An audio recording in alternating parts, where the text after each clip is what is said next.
안녕하세요. 주식박사 주린입니다. 영상 클릭해 주셔서 감사합니다. 구독, 좋아요는 제게 큰 힘이 됩니다.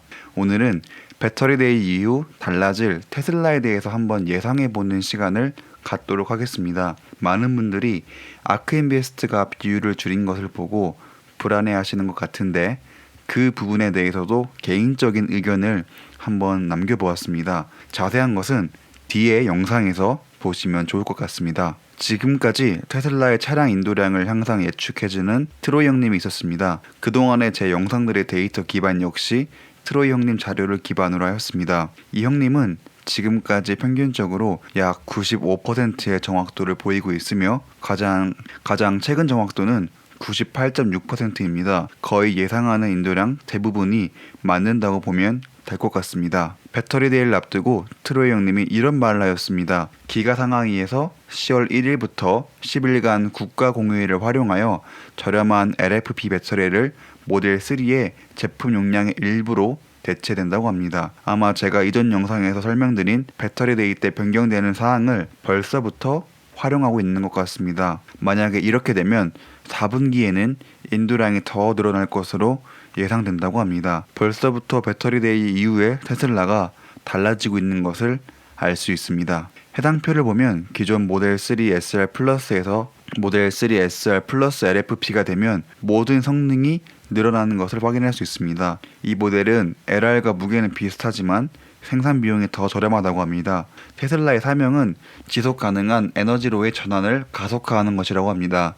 2017년 일론 머스크는 테슬라가 10개에서 20개의 기가팩토리를 건설할 계획이라고 말했습니다. 매년 1000만 대 자동차를 목표로 하고 있는데 해당 양을 달성하려면 가격을 내려야만 합니다. 현재 전기차의 가격 중 배터리의 가격이 상당한 비중을 차지하고 있습니다. 이번 배터리 데이 이후로 비용 절감을 할 수 있어 그의 목표에 조금 더 가까워질 것이라고 보고 있습니다. LFP 배터리는 화학적으로 더 안정한 상태여서 추후 폭발 위험도 더 줄어들 것으로 보고 있습니다. 일론 머스크의 목표는 연간 1000만 대를 생산하는 것인데 트로이 형님의 분석에 따르면 3분기 인도량은 14만 4천 대이고 4분기는 18만 7천 대입니다. 2020년 종합적으로는 테슬라의 차량 인도량은 51만 대를 보고 있습니다. 지금 수준에서 20배 정도는 더 성장해야 일론 머스크가 보고 있는 목표치에 도달할 것으로 나타나고 있습니다. 추측하기로는 4분기 인도량은 기가 상하이에서의 배터리 용량 일부를 변경하는 것으로 인해 더 늘어날 것으로 보고 있습니다. 새로운 업데이트는 9월 30일에 새로 나오니 다시 한번 알려드리도록 하겠습니다. 이번에 게리 블랙 형님의 트위터를 보면 이분은 테슬라 주주인데 전기차가 2.7%의 점유율에서 2025년에는 20%까지 오를 수 있다고 봅니다. 그리고 그중 22%를 테슬라가 점유할 것으로 보고 있는데 결론적으로 2025년에는 테슬라가 해당 호재를 EPS에 반영하게 되면서 $900까지 주가가 오를 것으로 보고 있다고 합니다. 근데 저는 생각보다 이런 수치들을 굉장히 보수적으로 잡지 않았나?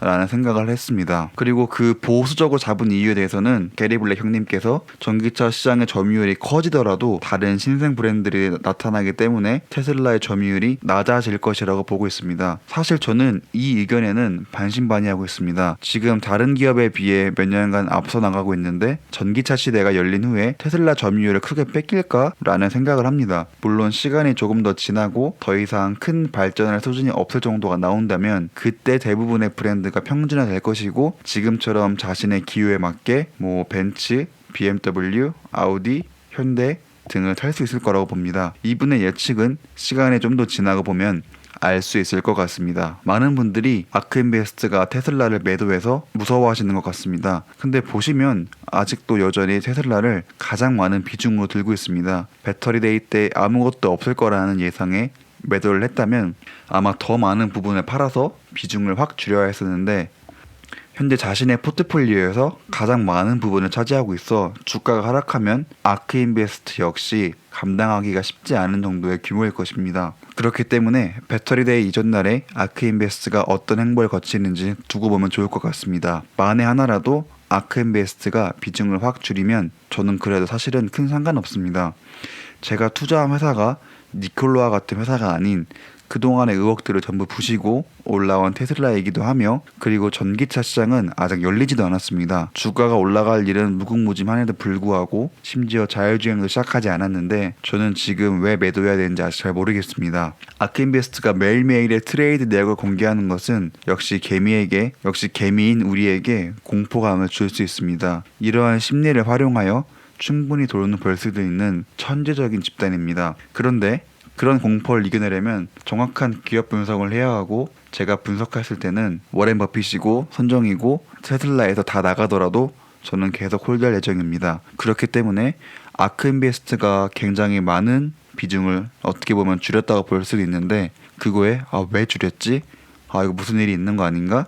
라고 크게 두려워하실 필요는 없을 것 같습니다. 물론 투자는 개인이 판단해서 하는 것이기 때문에 나는 조금 불안하다 하시면 익절하셔도 저는 괜찮은 것 같습니다. 모든 투자는 본인 판단으로 하시는 겁니다. 제 생각에는 테슬라가 앞으로 전기차의 시대를 조금 더 빠르게 가져올 수 있냐 없냐는 프라이스 패러티를 달성할 수 있냐 없냐에 달려있다고 봅니다. 전기차 관련해서 항상 가장 많이 나오는 말 중 하나는 프라이스 패리티입니다. 쉽게 말해서 프라이스 패리티는 내연기관차와 전기차의 판매 가격이 동일해지는 시점이라고 보시면 됩니다. 기존의 내연기관 소나타를 2천만 원에 살 수 있었다면 프라이스 패리티를 달성한 후에는 전기차 소나타를 역시 2천만 원에 구매할 수 있는 것입니다. 이렇게 되면 본격적인 전기차 시대를 시작할 수 있고, 테슬라 기업의 역사상 가장 의미 있는 일이 될 수도 있다고 봅니다. 그런 의미에서 일론도 가장 재미있는 일이 될 거라는 트윗을 남겼나 싶기도 합니다. 프라이스 패리티만 달성하게 되면 설비 확장을 조금 더 과감하게 할 수도 있으며, 폴더폰에서 스마트폰으로 바뀌듯 이번에는 내연기관에서 전기차로 바뀔 것 같다는 생각이 들었습니다. 정말 배터리데이가 얼마 안 남았습니다. 사실 라이브를 보면서 배터리데이를 보면 좋겠지만 전문적이고 어려운 내용이 다소 많이 나올 것으로 예상됩니다. 저의 경우는 퇴근하고 와서 곰곰이 무슨 내용이 있는지 한번 보도록 하겠습니다. 전고체 배터리에 대한 내용이 나올지는 모르겠으나 제가 생각하는 배터리데이의 키포인트는 프라이스 패리티를 달성할 수 있을까?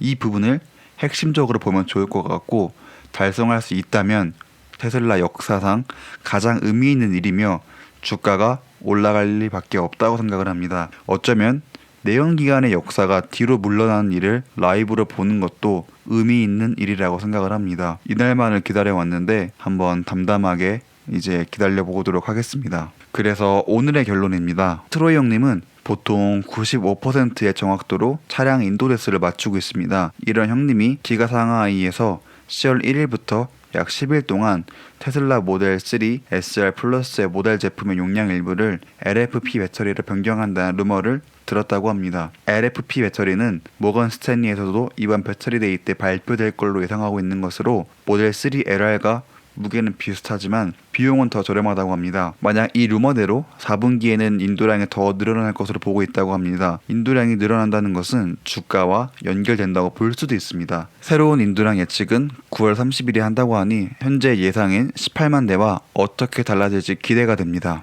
이번에는 게리 블랙 형님으로 테슬라 주식을 소유하고 있는데 2025년에는 전기차 시장 점유율이 2.5%에서 20%까지 상승할 것으로 보고 있습니다. 그리고 그중 22%를 테슬라가 점유할 것으로 보고 있는데, 제가 봤을 때 이 수치는 굉장히 적어 보이지만 그가 말하길 그때가 되면 너도 나도 전기차를 만들기 때문에 점유율이 낮아질 거다라고 하였습니다. 사실 저는 이 부분에 동의하지 않습니다. 이미 테슬라는 전기차 기술을 타 기업에 비해 굉장히 많이 앞서 있습니다. 이러한 기술들을 활용해 만든 배터리나 다른 부품들을 판매한다면 충분히 타 기업들이 점유율을 따라올 수 있겠지만 이런 판매 수익을 엄청나게 올릴 것으로 보고 있습니다. 그러면서 주가는 2025년에 $900를 예측한다고 합니다. 제가 이전 영상에서 아크인베스트가 테슬라를 0.4%나 팔았다고 말씀드렸습니다. 그런데 9월 18일 기준으로 여전히 아크인베스트는 8.6%의 비중을 들고 있습니다. 이는 아크인베스트가 들고 있는 최고치로, 만약 배터리데이 때 아무것도 나오지 않아 폭락한다면 아크인베스트도 엄청난 피해를 보게 됩니다. 그렇기 때문에 0.4%를 팔았다 하더라도 아직은 걱정할 단계는 아닌 것 같습니다. 만약에 다음 주 월화에 1% 가까이 팔았다고 한다면 그때 가서 다시 고민하면 될 것 같습니다. 이제 배터리데이가 정말 얼마 안 남았습니다. 이때 뭐가 나올지는 아직도 모르겠습니다. 그런데 이때 라이브로 보시는 분들이 계신다면 중점적으로 봐야 할 것은 프라이스 페리티를 달성하냐? 인 것 같습니다. 전기차가 내연기관차와 비슷한 경쟁력을 보이려면 $100 per kWh를 최소한 달성해야 합니다. 이보다 더 낮은 가격으로 내려간다고 하면 그때는 감히 전기차의 시대가 시작될 것이고 내연기관은 역사 속에서나 볼 수 있지 않을까라는 생각을 하게 됩니다. 물론 해당 프라이스 페리티를 이번 배터리데이 때 달성하지 못할 수도 있습니다. 하지만 가능성을 보여줄 수도 있다고 믿고 있습니다. 해당 기술이 실제로 나오더라도 양산하는 데 걸리는 시간이나 여러 가지 문제점이 아직은 있을 수도 있습니다. 이제 남은 것은 수능을 앞둔 것처럼 떨리지만 담담히 기다리는 것밖에 없는 것 같습니다. 오늘 하루도 정말 고생 많으셨고 즐거운 주말 보내세요. 지금까지 영상 시청해 주셔서 정말 감사합니다.